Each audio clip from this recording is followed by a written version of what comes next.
Ladies and gentlemen, this is Ballet Rain. Quick! Name a ballet variation. What's the first one that comes to mind? Chances are it is not one of the variations we're going to be talking about in today's video. There are tons of very famous ballet variations or ballet solos out there, but beyond all of the key trees, sugar plums, and sleeping beauties, there is a whole host of ballet variations that you've probably never heard of. I can hear you now. Please, yes, spill the tea on all the secret variations that we don't know about. Not to worry. Today is your lucky day. In this video, we're going to be shining the spotlight on a few ballet variations you probably haven't heard of and talking about which ballets they come from and why they deserve a little more love. We are going deep into ballet nerd territory with this one, you guys. So if you're ready, hit the like button and let's dive in. Alright, you guys, it's time to get started with our list of variations that are so rare that you probably haven't seen them before. We're starting off with one of our favorites from the ballet, The Pharaoh's Daughter, which in itself is a less performed ballet in general. It's still part of like the big classical repertoire, but it's still pretty rare and pretty obscure in general, as a lot of companies don't really perform it anymore. The ballet, The Pharaoh's Daughter, is choreographed by Marius Petipa and is one of his earlier ballets, one of the first that he choreographed that actually really took off, and the music is by Cesare Pugni. This variation comes from Act 3, Scene 2 of the ballet in the underwater scene because our female protagonist, Aspecia, jumps into the Nile River in order to escape her captors, and it's in that scene where she performs this variation. The technical spotlight of this variation is definitely with the fluidity and the controlled movements within the choreography of this variation. There's a lot of really difficult, slow passages where the ballerina has to roll down through her shoes in a very smooth and controlled manner to avoid any choppy or jarring transition. Especially because this variation is underwater. Yes. So you have to keep that fluid, almost slow motion resistive quality the way you would move underwater. Exactly. You can't have any hard landings. You can't have any, anything really choppy or anything too punched. The goal here is to look like you're underwater and keep that sort of spell almost throughout the entire variation without breaking it. Which is difficult when you're doing, really slow controlled turns or slow controlled extensions and rolling through the feet and all of that. Yeah, it's extremely difficult to do, but when done well, this variation shines so brightly. It's also long. It is extremely long. I think it clocks in at around 2 minutes or so, which is definitely on the longer side for a female ballet variation. Definitely requires some stamina and resilience, but given a very accomplished and technically sound dancer, this variation really is a treat to watch.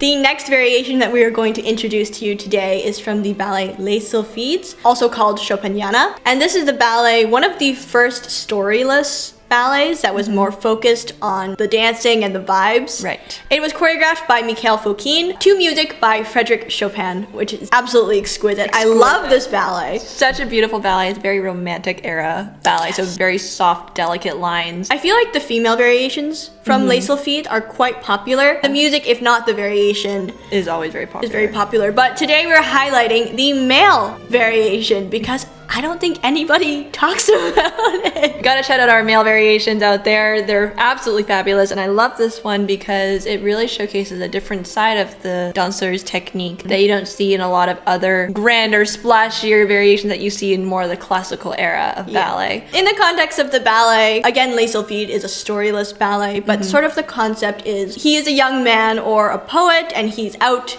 doing poet things, brooding in the woods and contemplating love and life. And this variation really encapsulates that. The sylphs are kind of all surrounding him. The sylphs are, product of his imagination, and it's kind of like his writings, I guess, and sort of his stories and his dreams, I guess you could say. And so he's doing this variation among all of the sylphs, and it's a very lovely, very wistful, introspective sort of variation. Yeah. Which is quite a contrast from the usual oompa sort of male variations, you know, but it showcases the gentle side of the danseur, sort of like the lover side of the male dancer, you know what I'm saying? There's still a lot of opportunity for the danseur to show off the skills that they practice so much at, you know, lots of jumps, turns.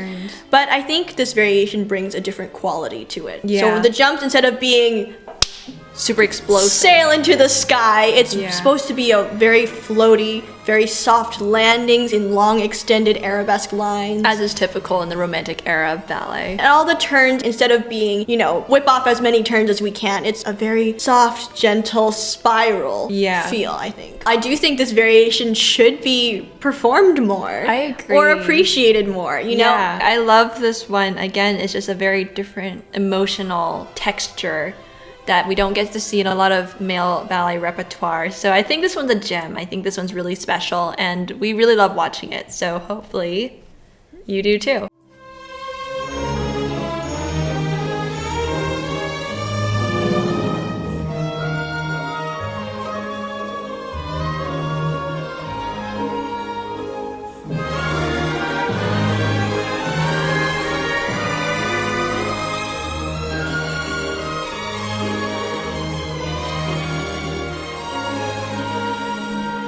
The next ballet variation we're going to be talking about today is from the ballet La Esmeralda. And before you go off being like, Esmeralda's so popular, I know Esmeralda, think again. You might not know this Esmeralda. When we think about the ballet La Esmeralda, I am sure all of our heads kind of gravitate towards that super popular one that we all see at competitions. The Esmeralda variation with the loud music, with all the percussive hit moments and the tambourine, obviously. But this variation highlights a very different side of our protagonist, Esmeralda. The ballet is choreographed by Jules Perrault, although it was later revised by the one and only Marius Petipa. Of course. Also to music by Cesare Pugni and Ricardo Drigo. And this variation appears in Act 2 of La Esmeralda. And this is the point in the ballet where Esmeralda is dancing at her love interest Phoebus's engagement party to another woman, fleur-de-lis. This is a very common trope in ballet where the girl has to dance at her lover's own engagement to somebody else. I don't know why this is such a common trope, but we listen and we don't judge. The ballet librettists were like, I love this trope. Let us subject all of our ballet protagonists to the same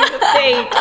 Anyways, this variation is what we personally call Esmeralda's lamentation variation. Because instead of seeing her bright, energetic sort of character, which we see a lot more in Act 1, in this variation, because she's witnessing the betrothal of her love interest to some other woman, this variation has a lot more sorrow, a lot more of those deep, heavy emotions in it. And I think in the context of the story, you know, she's trying to be happy. You know, she's a dancer. I think she was like invited to dance at the engagement party. So she has the tambourine, but she's trying to be happy, but ultimately she can't. Exactly. And so it's that tension. It has a lot of emotional tension in it. But I think the music is so beautiful in this variation. Very, very sweet and very, very beautiful, despite sort of that turbulence and like tension in terms of emotion. This is definitely not a variation that you will find often at YGP because it is so long. It is long. It's almost 3 minutes and 30 seconds, which is insane. Most variations are, you know, 1 minute, 2 minute tops. This one is very, very, very long. This variation highlights a lot of different sort of techniques and skills. Because it is so long, we do have a lot of time to sort of explore all of these different passages.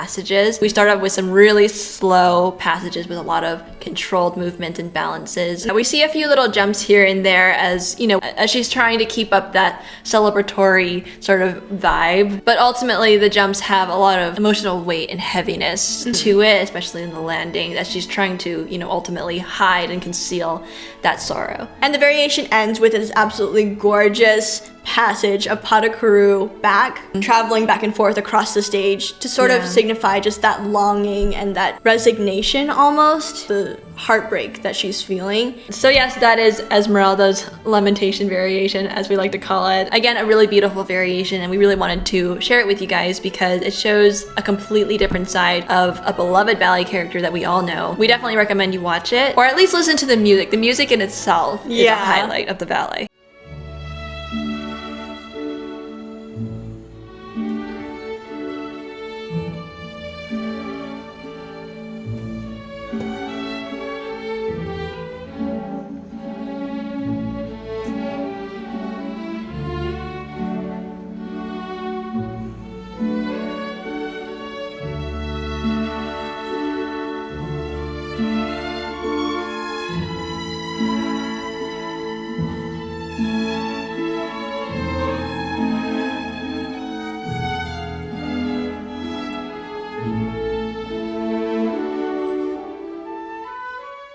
The next variation that we are going to talk about today is from Raymonda, which is also a pretty popular ballet, choreographed by Marius Petitpas.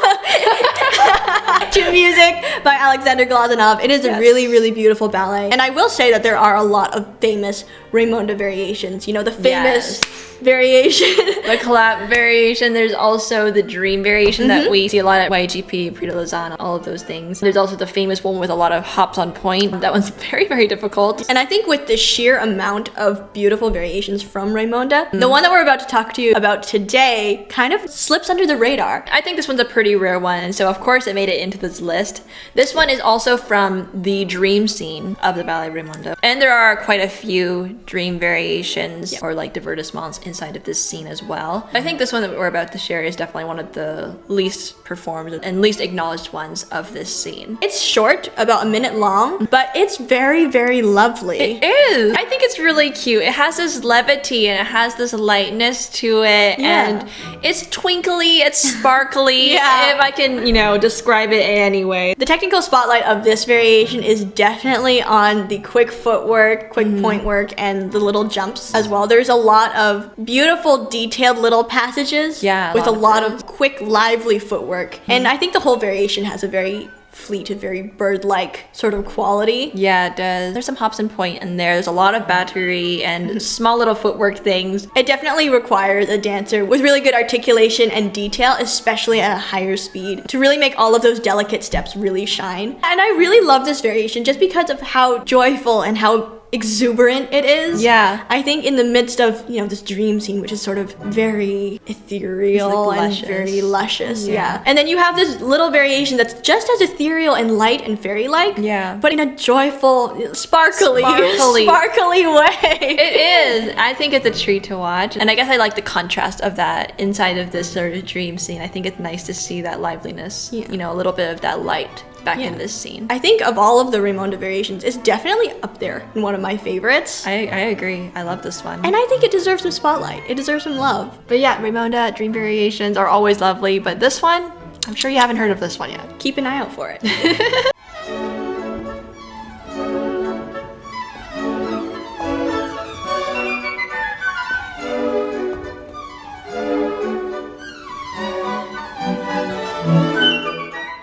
The last one is probably one of my favorites of this list. Yes. And we're gonna bring the spotlight back over to our male variations. And this one comes from The Two Pigeons, choreographed by Frederick Ashton to music by André Messager. And this variation takes place just as our male protagonist kind of leaves his love behind and pursues this new, more interesting, more exciting young girl. And he runs off with her and sort of like the group of travelers that she's a part of. And it's very clear that he's kind of out of place. Yeah.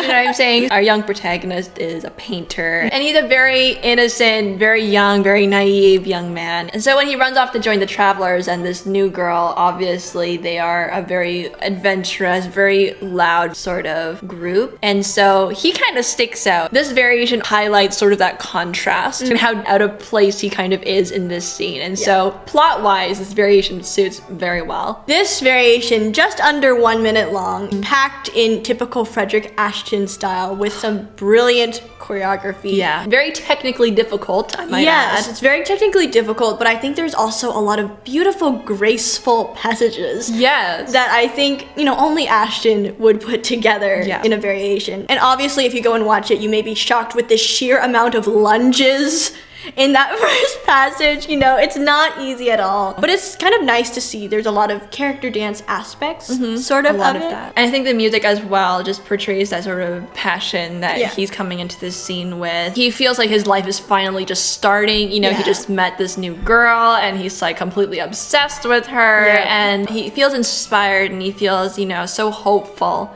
Yeah. for this new life. No spoilers on how everything actually plays out. But, you know, for this particular scene, all that he's concerned about with this variation is impressing his new girl and trying to fit in with his new surroundings and with his new people, and ultimately he's very optimistic. I love this variation so much. The music sells it for me, and the music itself has that, again, it's just that purity. I think it's just a very pure Naivete. naive, but exactly what it is. It just has that tone and it's just so sweet, and you can tell so much about the character just by the music alone. Yeah. And I think that's what's really captivating about this piece. The Two Pigeons male variation. Love this one. Highly recommend that you guys go watch it. Yes. We'll put a little clip afterwards. It's Yeah. so sweet. So sweet.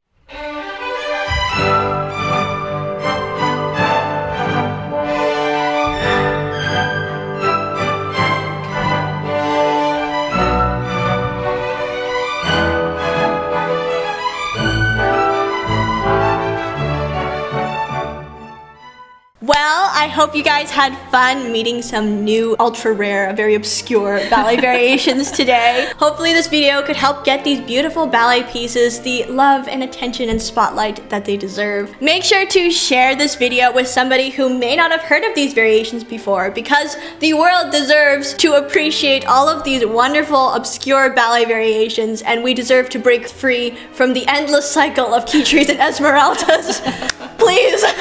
There are a lot more lesser known ballet variations out there. So if you want to see a part 2 of the Rare Variations series, then make sure you leave a comment and let us know if you have any obscure variation that you would like to add to the list. In the meantime, you can watch some of our other ballet nerding sessions, which will all be compiled in this playlist right here and below. And of course, subscribe to our channel so that you do not miss the next one. Anyways, I think that is all from us for now. This is Ballet Rain signing off.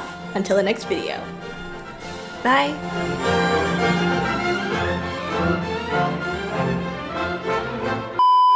The Two Pigeons, or Les Deux Pigeons. I'm sorry, I'm not French. Not even Quebecois, you guys. Not even. Please pardon the French. I don't know how to say this either. André Messager? Messager? I have no clue, you guys. Pardon our French. Messager. Messager. Oh, you were right. I'm so French. You're so French.